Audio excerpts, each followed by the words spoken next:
अस्सलामु अलैकुम वरहमतुल्लाहि वबरकातुह।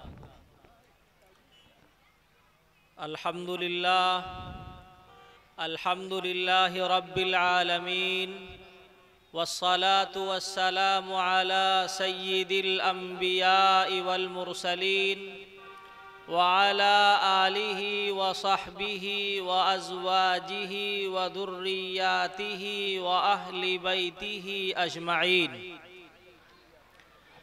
अम्मा बादु फ़क़द क़ाल नबिय्यु सल्लल्लाहु अलैहि वसल्लम मुरू औलादकुम बिस्सलाति वहुम अब्नाउ सबइन वद्रिबूहुम अलैहा इज़ा बलगू अशरा। वक़ाल नबिय्यु सल्लल्लाहु अलैहि वसल्लम बादिरू बिल आमाली फितनन का क़िताइल लैलिल मुज़लिम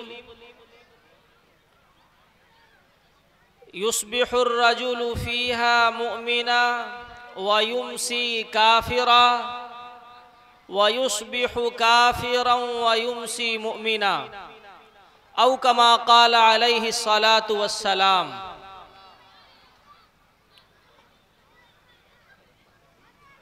मदरसा अरबिया ज़ियाउल उलूम मौज़ा मदारपुर के तलबा के प्रोग्राम में शरीक दीनी और ईमानी भाइयों, आज का दौर फितनों का दौर है और इन फितनों के दौर में ईमान की हिफाजत सबसे अहम मसला है। एक मुसलमान के सामने जो सबसे बड़ा चैलेंज है वो उसके ईमान की हिफाजत का है और ये चैलेंज रोज़ बरोज़ बढ़ रहा है और इसके बढ़ने की सबसे बुनियादी वजह हमारा और आपका अपने बच्चों की दीनी तरबियत और तालीम की तरफ तवज्जो ना देना है। इसके अलावा ऐसी बहुत सारी तहरीकें हैं जो हम मुसलमानों के दरमियान इस गरज से काम करती हैं कि इनके दिलों से ईमान को एक गलत हर्फ की तरह से खुरश करके मिटा करके फेंक दिया जाए। और हमारा भोलापन ये है कि हम इन साजिशों के शिकार हो जाते हैं। हमारा जहन और दिमाग नहीं समझ पाता कि हम दुश्मन के हाथ चढ़ गए और उसका एहसास भी नहीं होता। इसलिए इन फितनों से बचने के लिए और ईमान की हिफाजत के लिए सबसे बुनियादी तरीक़ा आज के दौर में बच्चों की दीनी तालीम और तरबियत है। काबिले मुबारकबाद हैं वो हजरात जो अपने बच्चों की दीनी तालीम के लिए फ़िक्र करते हैं, उन्हें मदरसे में उन्हें मकतब में भेजते हैं और असरी स्कूलों और तालीम गाहों की तरफ भेजने वालों की तरह लंबे लंबे ख्वाब नहीं देखते।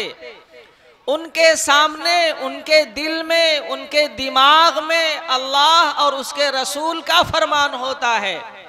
इसलिए वो तमाम हजरात जिनके बच्चों ने आज के इस प्रोग्राम में शिरकत की, वो तमाम हजरात जिनके बच्चे इस जैसे मदरसे में और मकतब में तालीम हासिल करते हैं, वो काबिल मुबारकबाद हैं।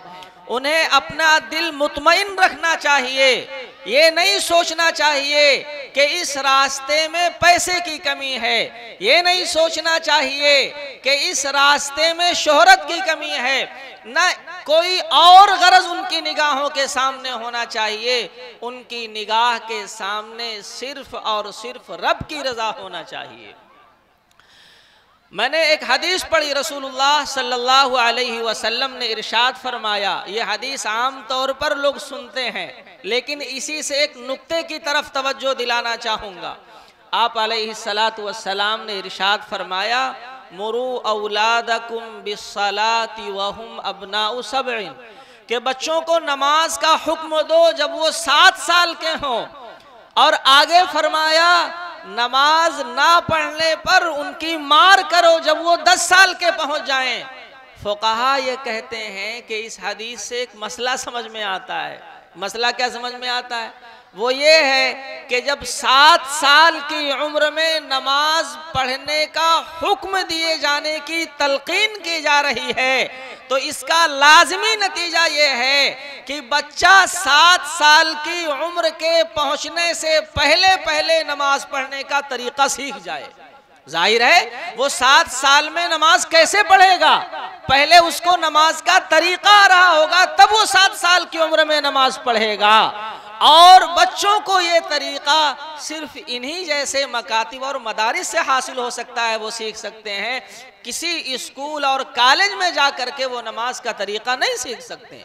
इन्हीं मदरसों से इन्हें दुआएं सिखाई जा सकती हैं, इन्हीं मदरसों से इन्हें नमाज पढ़ने का तरीका, जनाजे का तरीका, निकाह का तरीका, वो तमाम चीज़ें जो आज एक इस्लामी मुआशरे की ज़रूरत है और रोज़े अव्वल से हैं, वो सारी चीज़ें बच्चे इन्हीं मदारिस और मकातिब से सीख सकते हैं।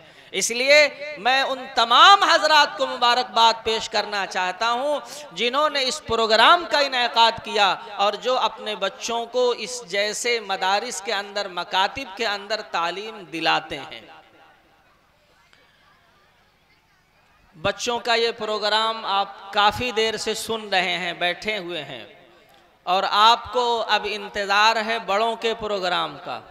मैं मुनासिब समझता हूँ कि इस सिलसिले में ज़्यादा ताख़ीर न की जाए, प्रोग्राम शुरू कर दिया जाए ताकि वक्त पर ख़त्म हो और वक्त पर दुआ हो सके।